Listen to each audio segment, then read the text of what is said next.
Bonjour, c'est Pascal Tréfingui, bienvenue de nouveau sur ma chaîne YouTube. Si vous n'êtes déjà inscrit, faites-le, c'est très simple, il suffit de cliquer en dessous.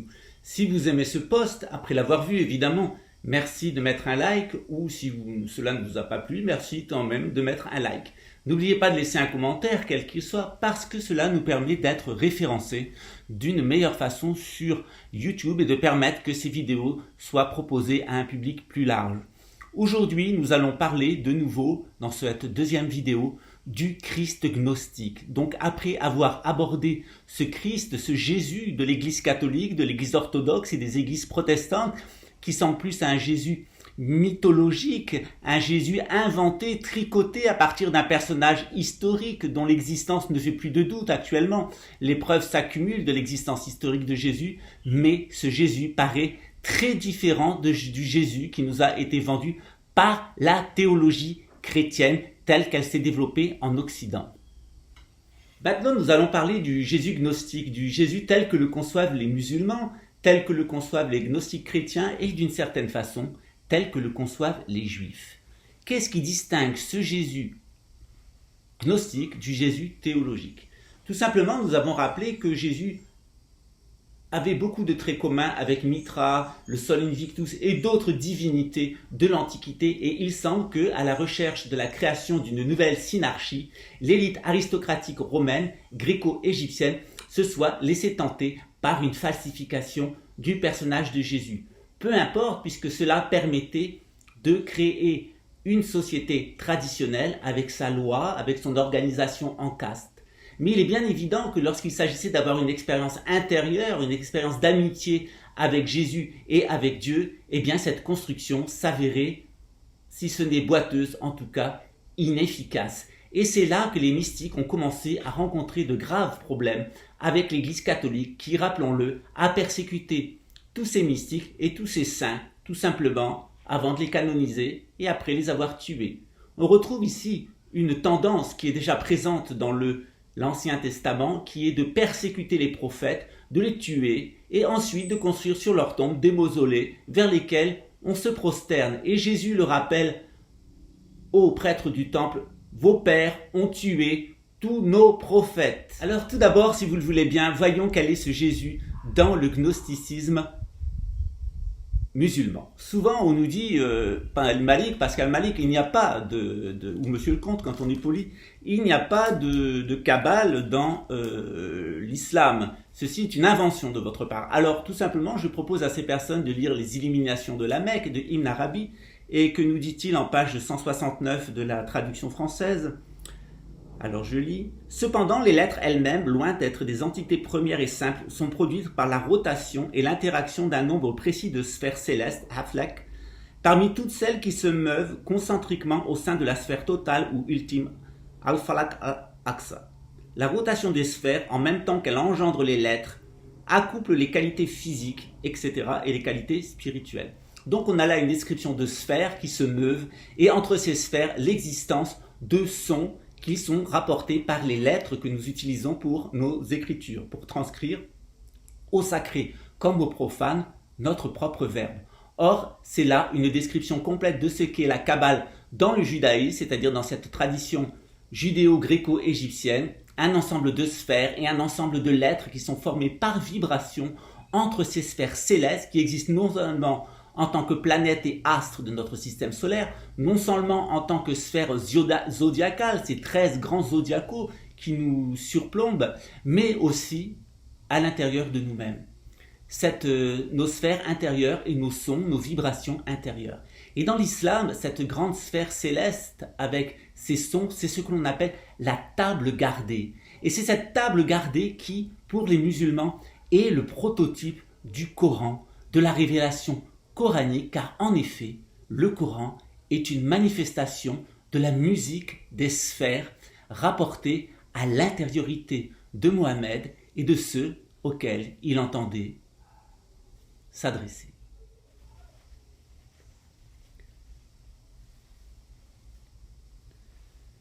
La mystique islamique, notamment celle d'Ibn Arabi, qui est le plus grand maître eschatologiste, le plus grand mystique de l'islam, puisqu'il est enterré dans la mosquée de Damas, celle où apparaîtra Jésus lui-même à la fin des temps, d'où il se déplacera vers Jérusalem pour tuer l'Antéchrist à la porte des brebis. Et on mesure l'importance pour les musulmans de ce grand saint espagnol, andalou, de ce grand saint du soufisme qui laissera des centaines d'œuvres derrière lui, dont d'ailleurs très peu sont traduites en français.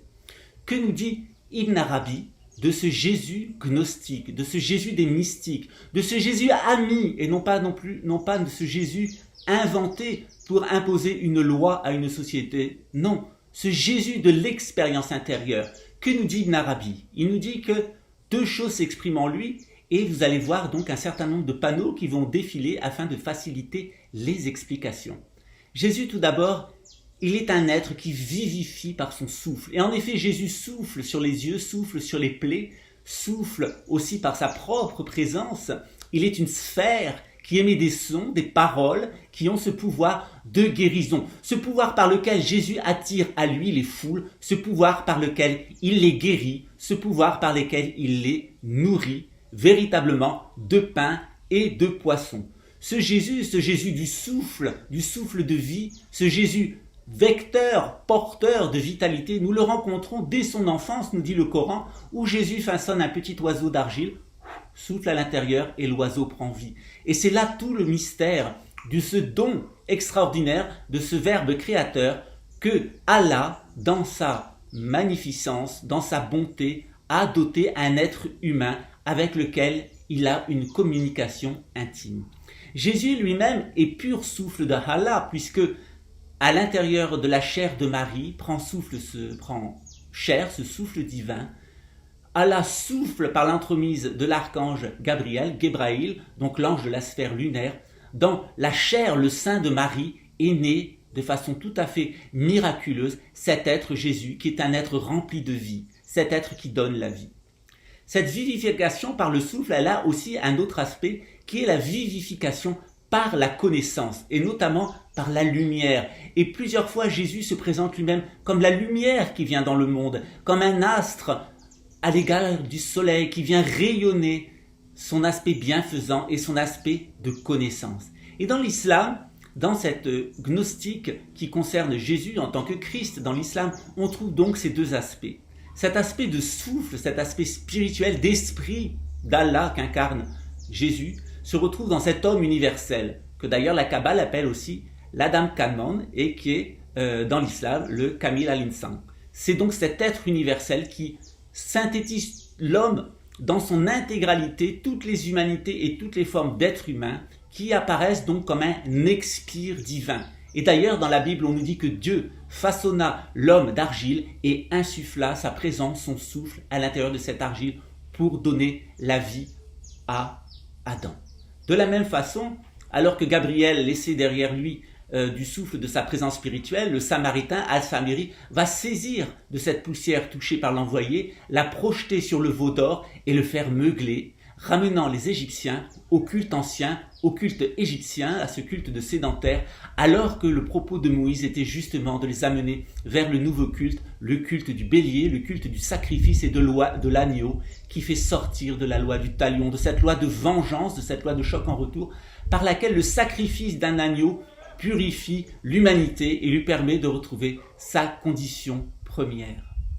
Cet aspect de lumière, donc cette présence lumineuse de Jésus qui unifie par la connaissance, par la lumière qu'il prodigue au monde, on la retrouve dans l'homme en tant qu'individu. Donc non plus l'homme universel, mais l'homme en tant qu'individu.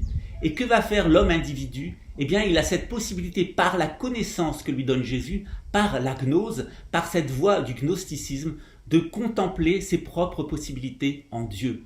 Dans sa rencontre avec Dieu, qui est devenu un ami, l'homme se rencontre lui-même et il se rend compte qu'il n'est qu'une des possibilités de cet être total qui est Dieu, Dieu qui est son ami, son créateur et pour lequel l'homme va développer une âme la plus lumineuse, la plus belle possible pour la mettre en accord avec toutes ces qualités qui sont incarnées et qui sont présentes dans Jésus, mais qui sont un reflet de toutes ces qualités merveilleuses de bonté, d'amour, de pardon, d'intelligence, de seigneurie, qui sont attribuées à Allah à travers les da'wah, c'est-à-dire la répétition et la prière d'invocation à partir d'une de ces qualités, à partir d'un de ces noms, sachant que chacun des noms se rapporte à un groupe d'hommes et même un individu en particulier qui est l'expression d'une des qualités divines. Tout comme ces qualités divines se retrouvent dans l'homme en tant qu'âme, il va se contempler lui-même en Dieu et Dieu va se contempler de façon voilée, de façon imparfaite, de façon fragmentaire en l'homme. On retrouve dans l'homme universel aussi l'esprit et le corps de l'homme. Comment? Cet expire divin, il se manifeste dans le monde de deux façons. Il se manifeste tout d'abord par la nature que nous voyons, qui est une manifestation divine, et il se manifeste donc en bas avec ces quatre éléments, et il se manifeste donc cette présence divine, cet expire divin se manifeste dans le ciel sous la forme de cette table gardée, ces étoiles qui en bougeant sont le prototype du Coran et de toutes les Écritures, car la vérité est dans le ciel, la vérité est ailleurs, dit-on, elle est en effet au-dessus de nous, et c'est cette vérité que les sages observent dans les étoiles, dans leurs signes, dans leurs manifestations. Par exemple, ces rois mages, astrologues et mages, qui vont jusqu'à voir l'annonciation dans le ciel de la venue de Jésus et qui vont aller le retrouver jusque dans le lieu du pain de la Vierge, c'est-à-dire Bethléem. On a encore là une référence astrologique à la constellation de la Vierge, donc à Isis, à l'étoile de Sirius dans la constellation du Chien et tout simplement à la Vierge Marie pour les chrétiens, la mère de Jésus pour les musulmans et évidemment à ces trois rois mages qui vont venir accueillir le Sauveur devant la mangeoire où l'âne et le bœuf, deux autres symboles du foie et de la rate, sont là en train donc de le réchauffer. Cet esprit divin qui se manifeste comme la nature, il se manifeste aussi dans le ciel par cette table gardée, ces brillances que nous observons dans le ciel et qui ne sont autres que la manifestation sous forme de lumière de l'esprit divin. Ainsi, dans la gnostique islamique, allons-nous qualifier Jésus de trois grandes qualités. Tout d'abord, il est humain et complètement humain, parfaitement humain par sa mère. D'autre part, par cette mission de l'ange Gabriel, il est aussi souffle, vitalité. Il est un souffle qui transmet la vie sous forme d'étoile, qui transmet la vie sous la forme de la nature. Jésus est présenté donc comme le Verbe créateur en mouvement. Jésus est encore dans l'islam divin parce qu'il ressuscite. Ah, il ne ressuscite pas de lui-même, c'est Allah qui ressuscite à travers lui. Et c'est là ce qui distingue les musulmans des chrétiens. En effet, les musulmans voit dans cette capacité de résurrection de Jésus un pouvoir conféré par Allah qui va se manifester à travers ce nouvel Adam, cet homme parfait qui est Jésus, tandis que les chrétiens pensent que Jésus ressuscite de lui-même. Et cette capacité à ressusciter de lui-même a pu gérer un certain nombre de disputes métaphysiques et théologiques plutôt entre chrétiens et musulmans sur l'action de Jésus. Est-il l'incarnation, la manifestation du Verbe créateur de Dieu, son logos, diraient les Grecs, et ressuscite-t-il parce que Allah ressuscite à travers lui, ou est-il un deuxième Dieu, un concurrent du Dieu premier? Et c'est face à cette énigme que sont confrontés les premiers chrétiens et qu'ils vont résumer d'une certaine façon par cette fameuse Trinité qui irrite tant les Juifs et qui irrite tant les musulmans et sur laquelle nous allons nous pencher d'un point de vue gnostique. Nous l'avons vu à travers Jésus, le Père ressuscite. À travers Jésus, l'esprit de Gabriel, ce messager de la sphère lunaire, insuffle la vie.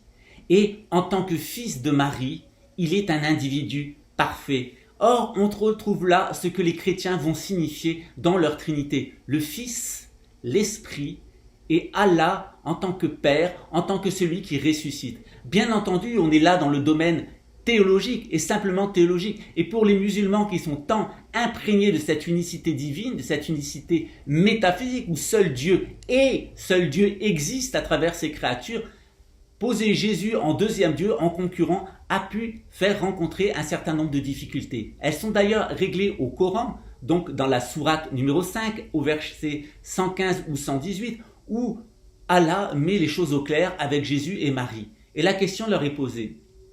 Certes, vous êtes divin parce que je m'exprime à travers vous, dit Allah. Mais Allah pose cette question dans le Coran. Vous êtes-vous posés comme des divinités en dehors de moi? Et évidemment, Jésus dit que j'en sois gardé. Jamais nous nous sommes posés comme des divinités en dehors de toi, car toi seul est la divinité. Allahu Akbar, La ilaha illallah, il n'y a de Dieu que Dieu, et Dieu est grand, Dieu est le tout. Rien n'existe en dehors de Dieu.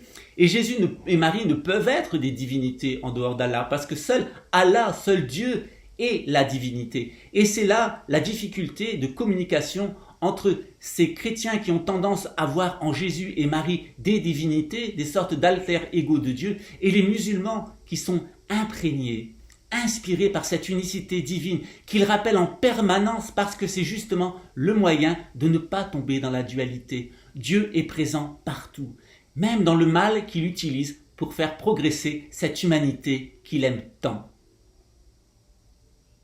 Cette nature particulière de Jésus, né d'une vierge, sous l'influence de l'esprit, a posé beaucoup de difficultés aux Juifs, tout simplement parce que dans le judaïsme de l'époque de Jésus, il y avait deux possibilités. Où on suivait la loi parfaitement, d'un point de vue tout à fait légaliste, la moindre des règles, on noyait le moustique et on laissait passer le chameau, mais lorsqu'on voulait avoir une relation d'écoute avec Dieu, ou lorsqu'on voulait avoir une relation d'amitié avec Dieu, eh bien tout simplement il fallait être un Kohen, c'est-à-dire un prêtre, d'être de ce clan des Kohanim qui eux rentraient dans le temple, écoutaient Dieu et voyaient Dieu se manifester à eux au-dessus de l'arche d'alliance sous la forme de la Shekinah, la présence divine qui les avait suivis dans le désert, qui était fumée de jour et lueur de nuit et qui avait accompagné les Hébreux depuis l'Égypte à travers leur exode jusqu'à être fixés au sein du temple de Jérusalem. Donc, à cette époque, seuls les Kohanim, seul un Kohen pouvait écouter et rencontrer Dieu. Or, c'est justement ce que disait Jésus en tant que Kohen. J'ai rencontré Dieu et je l'ai écouté. Et ceci était inadmissible par des prêtres légalistes, puisque cela menaçait l'organisation même du temple, où seuls ces Kohanim étaient autorisés à avoir cette amitié et cette proximité avec Dieu. Donc ce problème de la légalité et du comportement de Jésus a fort irrité les Juifs, car il menaçait l'institution sociale, il menaçait l'organisation de la religion, l'organisation des pouvoirs, qui était déjà beaucoup malmenée par la présence romaine. Et effectivement, la conception de Jésus crée un très grave problème en matière de légalité, puisque une femme qui conçoit en dehors du mariage est traitée comme une prostituée. Et on verra que dans le Talmud, Dieu m'en garde, mais Marie est traitée de pute, de prostituée tout le temps, parce qu'on a là non pas le point de vue de l'amitié avec Dieu, Marie était l'amie de Dieu, mais on a le point de vue de la légalité, le point de vue extérieur, comme ces islamistes qui vont tuer la femme adultère, tandis que Jésus va la sauver, va dire que celui qui n'a jamais péché lui jette la première pierre. Et Jésus lui dit, femme, ne pêche plus, sois dans l'amour et respecte ton engagement. Et c'est là toute la différence entre cette loi qui veut tuer et cet amour, cette proximité de Dieu qui veut tout simplement nous éduquer et nous ramener dans cette dimension spirituelle, dans cette dimension lumineuse dans laquelle Adam avait été initialement créé avant que par la faute du péché, il ne tombe sous le coup de la loi. En effet, pour les Juifs, non seulement la conception de Jésus par une femme vierge, sans mari d'ailleurs, et le comportement de Jésus qui laisse ses apôtres ne pas se laver les mains avant de manger, ce qui est une prescription du Lévitique et du livre des Nombres, qui a très certainement dans son entourage des gens qui ont des comportements des gréco-latins, c'est-à-dire qui sont homosexuels. Il a des gens autour de lui qui sont des collecteurs d'impôts, des pécheurs. Qu'est-ce là donc ce juif, cette personne qui se présente comme l'ami de Dieu, qui écoute Dieu, qui fait la volonté de Dieu et qui fréquente des personnes qui sont condamnées par la loi. Et effectivement, le personnage de Jésus pour des légalistes est parfaitement incompréhensible. Jésus est un ovni, un extraterrestre pour les Juifs, et ils souhaitent se débarrasser de lui parce qu'ils pensent qu'il donne le mauvais exemple. Et on a là, chez les Juifs, un attachement tel au légalisme qu'il ira jusqu'au refus d'une mystique juive, mais cette mystique juive, elle refera son apparition au contact des chrétiens en Europe. Elle refera son apparition en Égypte au contact des Gréco-Égyptiens pour nous donner la cabane, mais aussi en Europe de l'Est. Donc ces talmudistes khazars, lorsqu'ils vont rentrer en Europe de l'Est et au contact des chrétiens, il va se développer un illuminisme, une volonté de trouver la science, de trouver la connaissance et de devenir l'ami de Dieu. Et la littérature des Lumières, la littérature des Juifs d'Europe de l'Est est merveilleuse de cette amitié et de cette proximité avec Dieu. Et d'ailleurs, je vais vous donner un exemple qui est très parlant. Dans une petite ville d'Europe de l'Est, de Pologne, il y avait donc un cordonnier qui était un homme empli de bonté, qui tout le temps récitait les psaumes de David, qui était un descendant de ces Cohen, de ces Kohanim, et qui cherchait cette amitié, cette proximité avec Dieu. Les autres juifs essayaient tout le temps de respecter les moindres détails de la Torah, être des gens qui étaient tout à fait dans la légalité, en respectant la moindre des petites prescriptions. Et il s'avère que lorsque tout le monde était à la synagogue, eh bien le cordonnier récupérait toutes les chaussures des gens qui étaient à la synagogue et il allait donc les réparer et il allait aussi livrer des chaussures aux pauvres qui étaient à ce moment-là à la synagogue car il voulait rester anonyme. On se demandait bien quel était ce juif pécheur qui n'allait jamais à la synagogue pour prier Dieu. Et un jour, le rabbin et un certain nombre de personnes respectant parfaitement la loi, des piliers de la communauté se rendirent dans son échoppe et lui dit « Dis donc Cohen, tu ne vas pas à la synagogue, ce n'est pas bien. » Et curieusement, Cohen dit « Mais si, j'étais à la synagogue et je priais notre Seigneur, je priais l'Éternel. » Alors il dit « Mais non, tu es un menteur. Nous étions tous à la mosquée et nous avons bien vu que tu n'étais pas là. » Et à ce moment-là, Cohen dit « Ah oui, mais vous y étiez physiquement. » Et il va dire les pensées à chacune des personnes que ces personnes nourrissaient lorsqu'elles étaient à l'intérieur de la synagogue. En effet, s'ils étaient présents physiquement, leur âme était ailleurs, à leur commerce, à leur voyage, à leur enrichissement, à leur famille, au plaisir de la chair. Et lui, Cohen, qui était dans son échoppe, et qui était l'ami de Dieu et qui faisait tant de bien aux hommes, son cœur était véritablement dans la synagogue car c'était son corps lui-même qui était la synagogue et la présence divine, c'était son âme. Telle était la différence entre les légalistes, et même s'il faut respecter la loi, et les spirituels, ces amis de Dieu qui manifestent donc cette présence de Dieu à travers eux dans le monde. Maintenant, voyons quel est Jésus dans la gnostique chrétienne, puisqu'on l'a vu à travers la gnostique islamique, on l'a vu à travers la gnostique juive, et on a vu que petit à petit, en fait, il y avait un rapprochement par les gnostiques de fuir la légalité, de la dépasser, de la surmonter et d'aller vers cette présence, cette amitié avec Dieu. On la retrouve effectivement dans le gnosticisme, dans la gnostique chrétienne, où Jésus est considéré comme le Verbe de Dieu. Dans l'évangile de Jean, on nous dit qu'il était le Verbe, qu'il est le Logos, c'est-à-dire qu'il est l'acte créateur de Dieu lui-même, cet acte créateur pur qui va s'incarner, se manifester à travers une femme pour produire un enfant qui sera une manifestation de cet esprit créateur et lui-même, dans sa dimension spirituelle, ce propre esprit créateur qui insuffle la vie. Alors bien évidemment, au moment de l'ère des poissons, puisque nos gnostiques sont aussi des astrologues, Jésus, le Christ, le Logos, va se manifester dans la personne de Jésus. Mais pour les gnostiques, il y a d'autres manifestations. Le Logos se manifeste à chaque ère, non seulement par une loi, la loi par exemple des poissons, qui est la loi de guérison, dans l'ère du bélier, qui est la loi de sacrifice, dans l'ère du taureau, qui est la loi du talion, et ainsi de suite, puisqu'il y a 12 grandes lois, même 13 avec cette loi liée à la constellation du Serpentaire.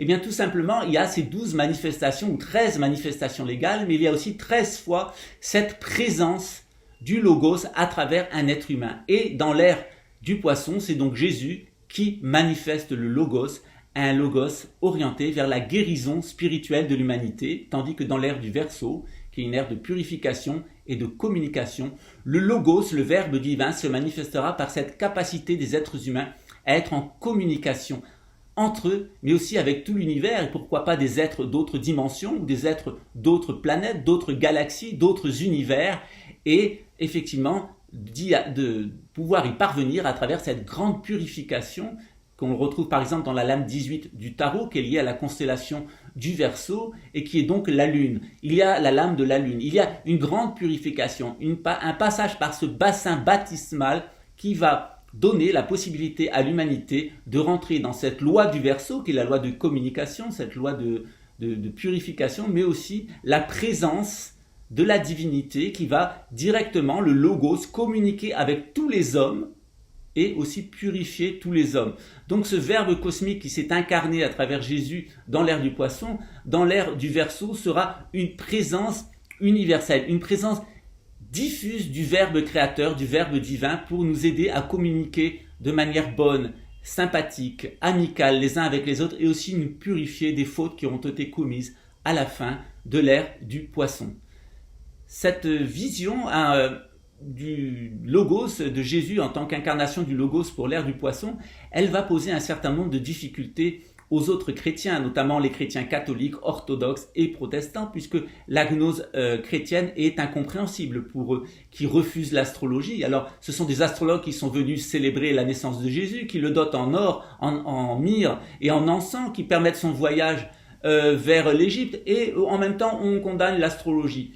C'est là tout à fait drôle. Et si on condamne une chose, c'est qu'on ne veut pas que les personnes y aient accès. Et sans doute ce que voulaient nous dire les catholiques, les orthodoxes et les protestants, c'est que lorsqu'on connaît l'astrologie, on comprend la façon dont a été tricotée leur propre tradition chrétienne, tandis que les gnostiques, qui ne cachent rien en réalité et qui découvrent ce qui est caché, ne se cachent pas du lien entre les textes sacrés, l'incarnation de Jésus, de ce verbe créateur de Dieu à l'intérieur de Jésus et par Jésus, et les rapports avec cette table gardée, donc telle que la décrivent les musulmans, c'est-à-dire les mécanismes célestes à l'extérieur dans le ciel et à l'intérieur de nous, comme nos sphères intérieures. J'ai tout à l'heure noté l'épisode du veau d'or, en fait, où le veau d'or s'était mis à meugler parce que la présence de l'ange Gabriel qui avait été laissé dans le sol avait donné un pouvoir à cette poussière. Cette poussière jetée sur le veau d'or lui avait permis de s'animer, de prendre vie. Eh bien, on va retrouver cette possibilité, en fait, très bien expliquée chez les gnostiques, qui nous explique deux choses. En effet, la présence d'un être spirituel comme Jésus va laisser derrière lui une empreinte, un pouvoir qui va se transmettre par imposition des mains de maîtres à disciples, des apôtres aux évêques, des évêques aux prêtres, et ainsi de suite, qui crée une lignée de maîtres spirituels dans la descendance spirituelle de Jésus. Or, on s'aperçoit que deux opportunités s'offrent à nous en tant que chrétiens gnostiques, où nous restons dans le pardon divin, c'est-à-dire dans cette amitié avec Dieu. Nous restons les amis de Dieu, nous l'écoutons et nous l'aimons, et nous faisons acte de contrition devant lui. Nous admettons nos fautes et nous lui demandons son pardon, et Dieu nous montre comme il est puissant, car il peut nous pardonner, il peut nous soustraire à la loi naturelle, et comme il est sage, on dit hakim en arabe. Or, cette capacité à être puissant et sage, cette capacité à pardonner tous les hommes, elle s'incarne tout à fait dans le nom du prophète de l'islam, Mohammed, ou Emmanuel en français, l'homme béni, celui qui connaît l'ordre des choses parce qu'il lui est révélé par Allah, comme qu'a dit à la sourate 18 du Coran. Il est l'homme qui connaît le bien et le mal parce que Dieu lui donne cette intuition à l'intérieur de lui-même, cette intuition de ce qui est bien et de ce qui est mal. Et cet homme, cet individu, suit la guidance de Dieu. Or, lorsque l'homme n'a pas cette amitié avec Dieu, eh bien, il commet des fautes. Il ne sait pas que Dieu va lui pardonner, il ne sait pas comment Dieu est sage et puissant, et il rentre dans un phénomène, un processus de culpabilité. Et à l'intérieur de cette culpabilité, il va avoir peur de Dieu. Il va avoir peur du châtiment de Dieu. Et cette peur du châtiment de Dieu fait de l'homme non pas l'ami de Dieu, mais le serviteur, ou plus simplement l'esclave de Dieu. Et cette servilité, on l'appelle par exemple dans l'islam Abdallah, le serviteur d'Allah, celui qui est ignorant et qui est tourmenté par ses pensées et les actes que pourrait lui inspirer cette pensée, et qui pour échapper à cette tourmente va respecter la loi, par exemple la charia pour un musulman, la loi romaine pour un chrétien, et aussi le légalisme juif, la Torah, parce que justement il a peur de Dieu. Il n'est pas l'ami de Dieu. Il est un serviteur, il est un être qui se sent dépendant, qui a peur du châtiment divin et qui donc va mettre en place tout un processus psychologique de compensation pour rester dans la faveur de son Créateur. Cette relation avec Dieu, elle est tellement névrosante, elle est tellement aliénante qu'au final, c'est l'idée même de Dieu qui est rejetée et c'est l'homme lui-même qui finit par s'affirmer Dieu pour sortir de cette peur du châtiment et de ce sentiment de culpabilité. Il s'est enfermé dans la dépression, il est devenu de plus en plus dépressif, enfermé dans lui-même, dans la dualité, dans ses pensées, dans ce rationalisme, dans son sang, dans ce nationalisme, et dans cette peur, il s'accroche au légalisme, il s'accroche à l'État qui est l'incarnation du légalisme, et il craint jusqu'à un moment où cette crainte, il s'en émancipe et il devient ensuite un homme qui va réprimer les autres. C'est-à-dire le légaliste, au début, a peur du châtiment de Dieu, et lorsqu'il s'est habitué donc à la loi, il va utiliser la loi pour réprimer les autres. Et on voit comment les islamistes, par exemple, on voit comment les légalistes juifs, ou même les petits policiers et militaires français qui veulent faire appliquer la loi de façon très stricte, de façon violente pour détruire les hommes qui ne la respectent pas, alors que eux s'en émancipent, notamment lorsqu'ils sont dans les services de renseignement, où ils considèrent que la loi ne s'applique pas à eux, qu'ils peuvent tout faire pour les besoins du service. Ils ont cette volonté d'aller harceler les personnes, leur imposer le châtiment, le tourment, parce qu'ils sont devenus des réprimeurs. Et ils se considèrent eux-mêmes comme des dieux chargés de châtier, des dieux chargés de réprimer, des dieux chargés de harceler, parce que ils ne sont plus les amis de Dieu depuis longtemps et ils en viennent à ne plus pouvoir être même les amis des hommes. Ils en sont devenus les ennemis. Et on voit comment les prêtres légalistes ont tué Jésus, comment ces chrétiens attachés à la loi romaine sont en train de créer le nouvel ordre mondial, qui est un ordre basé sur la tyrannie, la répression, l'espionnage, le harcèlement, la possession de l'âme avec des champs électromagnétiques et des sons, des infrasons, et aussi cette volonté, en émettant des ondes scalaires et en contrôlant le climat et l'électromagnétisme de la planète, de faire de notre vie un enfer qui serait sous le contrôle de ces pervers qui haïssent l'homme au point de vouloir en tuer 7 milliards et amener l'avènement de leur état supramondialiste, cet état qu'ils souhaitent de toute leur force pour asservir l'humanité et pour sortir de ce sentiment d'asservissement envers Dieu qu'ils ont à l'intérieur d'eux-mêmes. On voit comment ce sentiment de la loi qui crée la peur du châtiment et la dépression, au final, s'inverse et donne des gens extrêmement répressifs, qui vont vouloir réprimer les autres, qui vont vouloir réprimer l'humanité. Et Allah nous invite, et Dieu et le Créateur, l'Éternel Tout-Puissant, Adonai, nous invite à un tout autre programme. Il nous invite à un programme où non pas on écoute les hommes pour les harceler, pour les éliminer, non. On est dans un programme où on écoute Dieu pour aimer les hommes et pour leur apporter et leur accorder la prospérité. On est là dans deux programmes qui sont tout à fait opposés et qui montrent bien cette séparation de l'humanité en deux clans, le clan de l'Antéchrist, du Dajjal, du faux Messie annoncé par les Juifs, et ce clan de Mahdi, de ce grand guerrier musulman, du retour de Jésus pour les chrétiens, de la venue du Messie pour les Juifs, qui lui va amener ce message de l'ère du Verseau, un message où tous les hommes peuvent écouter Dieu, se purifier et se rendre dignes de sa présence et de son amitié. Voilà, j'espère que ce petit aperçu du Jésus des gnostiques et ces incursions que nous faisons dans la mystique islamique avec Ibn Arabi, le grand saint de l'islam, et aussi avec cette mystique juive d'Europe de l'Est, va raccorder les chrétiens, les ouvrir à cette amitié avec ces juifs qui ont cet amour de Dieu dans le cœur et qui ne se contentent pas de la loi, de la Torah, et aussi cette amitié avec les musulmans qui sont les amis de Dieu et qui ne se contentent pas des prescriptions parfois un peu ridicules à notre époque de la charia. Évidemment, ce à quoi vise cette grande année de 26 000 ans est de faire des hommes les amis de Dieu, ceux qui l'écoutent, ceux qui vivent dans sa présence et non pas des serviteurs qui ensuite deviennent des tyrans lorsqu'ils se sont émancipés de Dieu et qui l'ont tué, comme le disent les philosophes de l'Occident, les philosophes modernes, dont on remarque que beaucoup étaient des juifs ou des chrétiens apostats. Je vous invite donc à non pas rejeter la religion à cause de la loi, à cause de ses condamnations et de ses prescriptions parfois un peu dérisoires à notre époque, puisque tous ces textes ont vieilli, mais à rechercher cette amitié avec Dieu, cette compagnie de Dieu qui va faire de vous des personnes qui non seulement aiment Dieu, mais aiment les hommes, et les femmes, et qui aiment l'humanité en général, et qui aiment cette compagnie de l'humanité avec Dieu, ce cheminement de l'humanité avec Dieu dans l'amour, et non pas dans la répression ou dans cette émancipation qui ensuite devient tyrannique, un homme tyran qui tyrannise la nature. Non, ce à quoi invite cette spiritualité, la gnose, le gnosticisme, ce sont ces lumières, cette présence de Dieu à travers la connaissance de Dieu, la connaissance de nous-mêmes en Dieu. Donc suivez les gens, dit-on, qui vous parlent de Dieu et non pas les gens qui vous parlent de la religion. Et c'est là toute la différence entre ces mystiques chrétiens, juifs et musulmans qui sont les amis de Dieu et ces légalistes qui parfois en deviennent les ennemis et en tout cas les ennemis de l'humanité. Je vous remercie pour votre écoute, j'espère que vous aurez de l'intérêt pour retrouver ces enseignements dans mes publications, tout simplement me recevoir dans votre pays lorsque j'y passerai ou venir dans notre organisation à Rio de Janeiro au Brésil où vous pourrez recevoir toutes sortes d'enseignements qui concernent la gnose juive, la gnose chrétienne et la gnose islamique avec un fond qui est effectivement le fond de l'astrologie, de la gnose égyptienne qui est la base en fait de ce grand mouvement de civilisation qui est apparu il y a maintenant plus de 12 000 ans dans l'hémisphère nord. Je vous remercie pour votre écoute. N'oubliez pas de vous inscrire, de faire des likes si vous avez aimé, de poser des questions. Il sera répondu à chacun avec plus ou moins de délai en fonction de l'intimité des questions qui sont posées. Ne vous offusquez pas si on n'a pas vu votre question et n'hésitez pas à la reformuler sous une autre vidéo. Je vous remercie, je vous souhaite le meilleur pour la suite et notamment de devenir les amis de Dieu.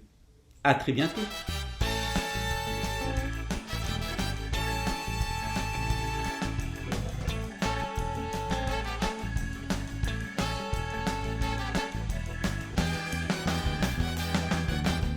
Nous allons donc maintenant faire un résumé rapide de cette vidéo. Nous avons dit que Jésus, en fait, était le principe de vivification, le verbe par lequel Dieu vivifie le monde pour les gnostiques. Il va se manifester de deux manières, par le souffle ou par la lumière.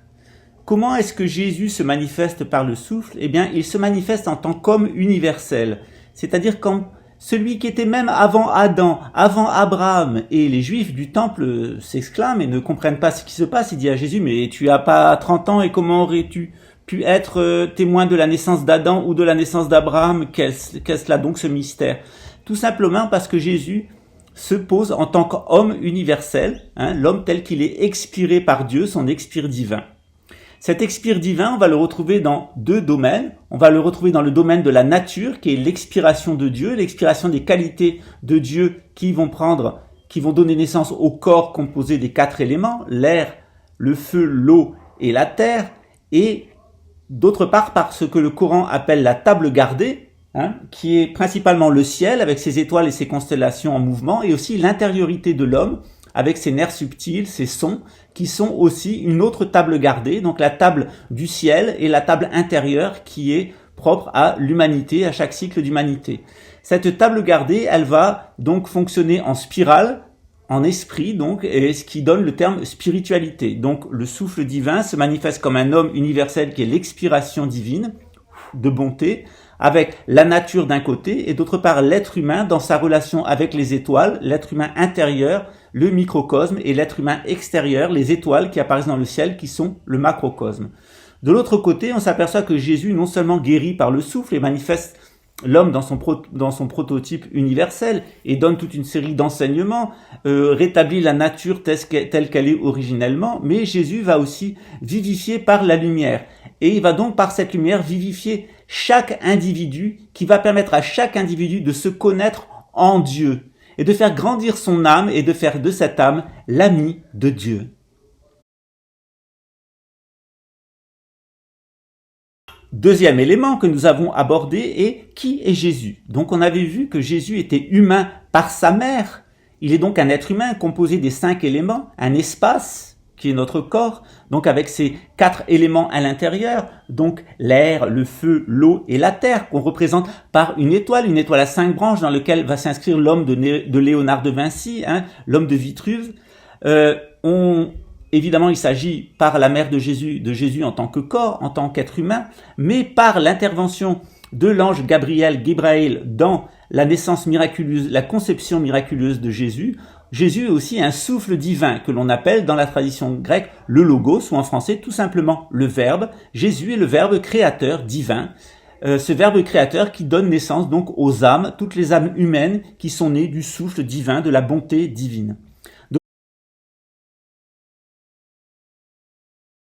Troisième tableau qui nous a été utile, on s'aperçoit que l'homme a 2 voix vis-à-vis de Dieu. Il a la voix du pardon, où il admet ses fautes devant Dieu, voilà, j'ai fait des bêtises, pardonne-moi. Et Dieu, comme il est puissant et il est sage, il va pardonner à l'homme, il va le bénir, et petit à petit, plus la relation va s'approfondir avec Dieu, plus l'homme va être intuitif, il devient l'ami de Dieu, et Dieu va lui révéler toutes sortes de sagesse qu'on appelle la gnose, dans un processus qui est un processus de spiritualité. Donc connaître cette table gardée extérieure dans le ciel avec les étoiles, par l'astrologie notamment, et à l'intérieur de soi, par cette étude de la spiration intérieure, de la spiritualité intérieure, de notre identité en Dieu. D'autre part, une autre voie peut être suivie, c'est la voie du châtiment.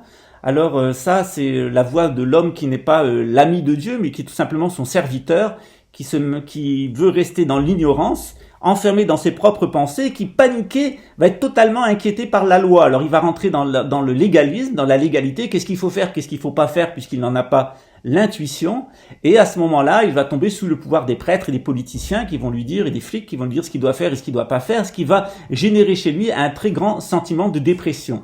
Et plus ce sentiment de dépression va s'approfondir, et plus l'homme va rejeter la religion, puis rejeter Dieu, et se mettre à réprimer autrui. Donc après avoir lui-même eu ce sentiment que Dieu le réprimait, que le pouvoir politique le réprimait, que la religion le réprimait, que l'organisation sociale dans son ensemble le réprimait, avoir généré chez lui cet état de dépression, et ben il va trouver tous les moyens de réprimer autrui. Alors il va le réprimer en exhibant sa technologie, par exemple, pour écraser autrui, en montrant qu'on a les moyens d'avoir de la technologie. Il va réprimer autrui par la politique, par exemple en rentrant dans la police, où on ira casser du bougnoul ou du noir ou ce que vous voulez, avec tout à fait un sentiment nationaliste, fasciste, dominant, pour sortir de cet état dépressif. Et aussi avec la religion, en imposant le légalisme aux autres, on va réprimer les autres, et on s'aperçoit que l'homme qui est parvenu à ce niveau de déchéance, dans le châtiment, c'est un homme qui se prend pour Dieu et qui veut zigouiller les autres, les réprimer. C'est lui le juge suprême de l'humanité qui veut juger tout le monde à travers en tant que juge des professionnels qui travaillent pour lui, en tant que juge d'autrui en fonction de l'argent et de l'utilité sociale qu'ils ont, et aussi à travers les élections en jugeant les hommes politiques de leurs valeurs. Donc ça, c'est l'homme qui devient un réprimeur, un homme totalement répressif, qui devient donc l'ennemi de Dieu et des hommes. Troisième tableau qu'il faut considérer est tout simplement le fait qu'il y a des résidus qui sont émis des cycles précédents, c'est-à-dire par exemple l'ère du poisson, elle aura des résidus, notamment des résidus humains, des gens qui vont survivre à l'ère du poisson, qui vont entrer dans l'ère des Verseaux, mais aussi toutes sortes d'influences subtiles. Alors ces résidus, ils créent un petit peu de confusion chez les êtres humains, puisqu'ils savent pas, ils polluent un peu leur intuition, tous ces résidus, et on va s'apercevoir qu'il y a trois réactions. Alors, soit il y a les gens qui connaissent, qui sont les amis de Dieu, qui connaissent le futur, Dieu leur révèle le futur, c'est par exemple les prophètes, ils sont les amis du bien, et eux, ils vont avoir la gnose. Après, il y a les gens qui sont entre les deux, qui n'ont pas cette relation d'amitié avec Dieu, qui sont toujours dans le brouillard, et eux, ils vont être dans la dualité. Qu'est-ce qui est bien, qu'est-ce qui est mal? Ils vont essayer de réfléchir par eux-mêmes, ils vont tomber dans la dualité, le dualisme, jusqu'à souvent tomber dans le légalisme, et ensuite la répression d'autrui. Et puis ensuite, il y a les gens qui vont avoir l'amour du passé, qui est en particulier l'amour du mal, de tout ce qui est résiduel. Donc c'est cet attrait pour tout ce qui est donc l'argent qui est stocké, la nourriture qui est stockée, les informations qui sont stockées, le pétrole, enfin tout ce qui est un aspect résiduel. Et cet aspect résiduel, il focalise beaucoup sur l'évocation du passé, sur le mémoriel, et il va amener à créer ce qu'on appelle improprement de l'intelligence artificielle. Il n'y a pas d'intelligence artificielle, un ordinateur, il produit de la pensée artificielle, puisqu'il n'est pas doté de gnose, il n'est pas noté d'intuition et de proximité et d'amitié avec Dieu. Et cette pensée artificielle, qui n'est pas une intelligence, en fait, elle est plutôt une antignose, et c'est la science moderne à proprement parler, qui est une pensée totalement générée de façon tout à fait artificielle, jusqu'à être générée par des procédés mécaniques. Alors le danger pour l'humanité, ça serait de tomber sous le contrôle du nombre, de l'informatique, et sous le contrôle du passé, et des sons artificiels produits par la technologie, qui vont faire de lui un super esclave, totalement coupé de la gnose, totalement coupé de bien, de l'amour des autres et de l'amour de Dieu, et qui en fait sera un être totalement orienté sur le passé, artificiel et promis à la destruction.